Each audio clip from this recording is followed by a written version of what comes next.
ಕಣಿವೆ ಕೆರಳುತ್ತಾ ಇದೆ. ಪಹಲ್ಗಾಮ್ ದಾಳಿಯ ಕರಾಳ ನೆನಪು ಇನ್ನೂ ಮಾಸಿಲ್ಲ. ಕೃತ್ಯದಲ್ಲಿ ಭಾಗಿಯಾದವರು 5 ಉಗ್ರರು. ಇದರಲ್ಲಿ 3 ಪಾಕ್ ಮೂಲದವರು. ಆಸಿಫ್ ಹೌಜಿ, ಅಲಿಬಾಯ್ ತಲ್ಹಾ ಜೊತೆಗೆ ನಮ್ಮದೇ ನೆಲದವರಾದ ಆದಿಲ್ ಹುಸೇನ್ ತೋಕರ್ ಮತ್ತು ಅಲ್ಸಾನ್.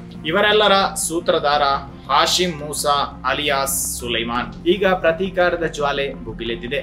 ಕಾಶ್ಮೀರದ ಈ 2 ಉಗ್ರರ ಮನೆಗಳನ್ನು ನೆಲಸಮಗೊಳಿಸಲಾಗಿದೆ.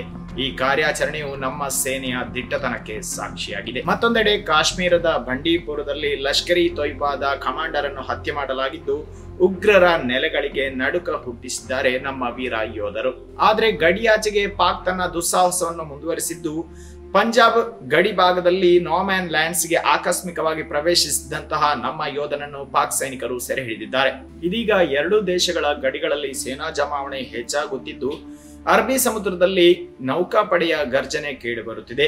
ಯುದ್ಧದ ಕಾರ್ಮೋಡ ಕವಿದಿದೆಯೋ ಎಂದು ಕೇಳಿದ್ರೆ ಸಮಯ ಕಳೆದ ಹಾಗೆ ಯುದ್ಧದ ಸಂಭವನೀಯತೆಯು ಹೆಚ್ಚಾಗುತ್ತಿದೆ. ಪ್ರಸ್ತುತ 70% ಯುದ್ಧದ ಸಂಭವನೀಯತೆ ಇದೆ ಎಂದು ಹೇಳಬಹುದು. ಭಾರತದ ಮುಂದಿರುವ 2 ಆಯ್ಕೆಗಳು ಸ್ಪಷ್ಟ.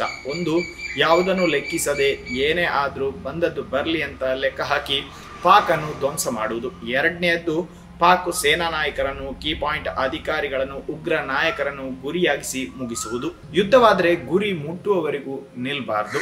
ಟ್ರಂಪ್ ಆಗ್ಲಿ ಪುತಿನ್ ಆಗ್ಲಿ ಯಾರೇ ಹೇಳಿದ್ರು ಬಗ್ಬಾರ್ದು. ಇಸ್ರೇಲ್ ರೀತಿಯ ಸಂಕಲ್ಪ ನಮ್ಮದಾಗಿರ್ಬೇಕು. ಯಾವುದೇ ಸವಾಲಿದ್ದರೂ ಎದುರಿಸುವಂತಹ ಛಾತಿ ಇರಬೇಕು.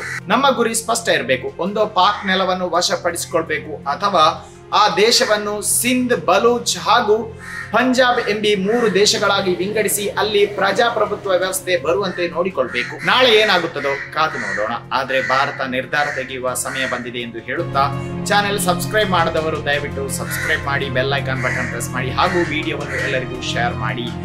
ಎಲ್ಲರಿಗೂ ಮತ್ತೊಮ್ಮೆ ವಂದನೆಗಳು. ಹರೇ ರಾಮ.